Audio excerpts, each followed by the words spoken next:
make sure, send a message out to the, register their births. You know, she knew the qaida, the qanoon, the way you're supposed to do things, which my parents were immaculate with. I don't know if other people do. I assume everybody's like that. But my parents were immaculate about these things. What's the law? What should be done? That's the way you do it. And that's what they passed on to her. And I think my father always knew that she would. I mean, if it was up to my brothers and me, maybe they wouldn't have even been rich. But my sister had that. It was a second sense. And was she always like that, or were there certain times where you felt that events overtook her and they changed her in some sort of a drastic way, let's say when she was in prison? She was always like that. Really, she was always like that. She was I remember once when finally, because we would not acknowledge martial law authority, so we could not send a letter like when I'd want to say, can I go and visit, though it should have been automatic. I think if somebody's in jail, you have, I don't know, every once a month or whatever. It wasn't like that for us, of course. So my mother and my sister had said, do not write to the martial law authorities, write to the Home Secretary.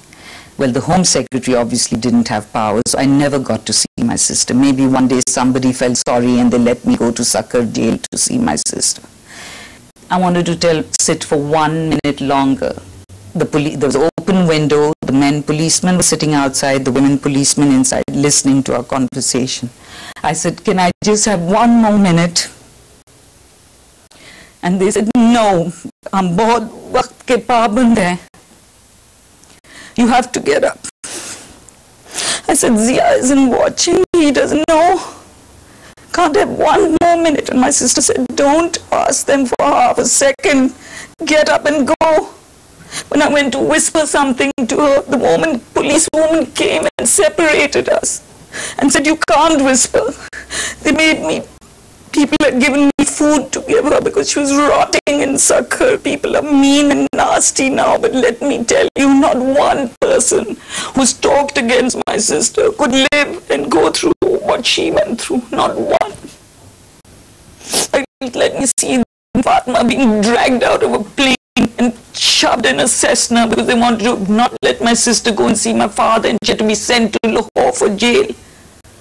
They made me taste the food. This is how they used to treat us.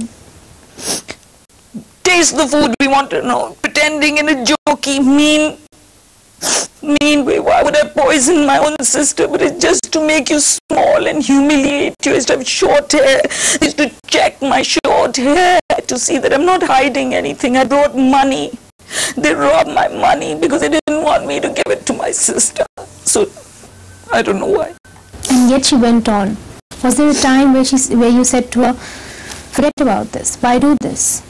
I never told my sister to forget about it because I know my sister and I would have just gotten a shouting from her. But people did tell her in front of me, people told her, and she would get upset with them because she knew what she had to do.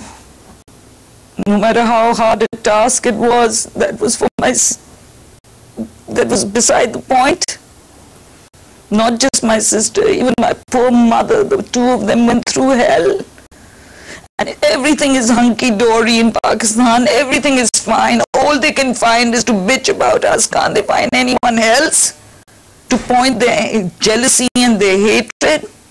You know, I interviewed her in 2006 and I spoke to her about her children. And she said to me, I want my children to become doctors and lawyers. But if they really want to join politics, I will support them. Did she want her children to join politics? I really think about it. I don't think so. Maybe in the way that my father had wanted my sister to join, where you use your member of parliament seat to do good for others. Maybe later on in that way. But you're right, she always wanted them to be able, she didn't want to say you an easy way, or she didn't want, you know, a lot of people use, I know a lot of families who have a lot of sons, well, one is an MNA, one is an MPA, one is a this one is a, it's become like a profession just because it's easy. You have a constituency, you get elected. She didn't look at politics like that. For her, politics is a lot of hard. Why would she want her children to be in politics? I mean, let's be honest. You know, after her assassination, what were your first concerns? Because a number of people were disappointed as to how quickly she was buried. People wanted to have a state funeral for her.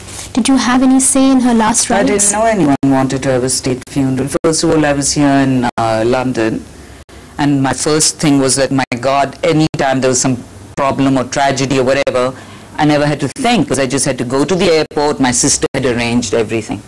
So this time, she wasn't there to arrange it. I didn't know what to do. I didn't even know, should I go, should I stay? Obviously, I was... But no one ever mentioned that anyone wanted to have a state funeral, and I doubt Musharraf would have wanted to have a state funeral. Isn't he in charge to decide who has one? And I don't think he'd want her to. How was she buried fast? I came a day later. She was buried that day. What did they want to do? Tear my sister's body up more? Do autopsy for what? To find out what? So you were... The killer's name isn't going to be inside her body. What was there? She's not going to wake up again if we did an autopsy. What's there to find out? She's gone. Finito. That's it. And you were sure that if they carried out a post-mortem that you had confidence in, that would not...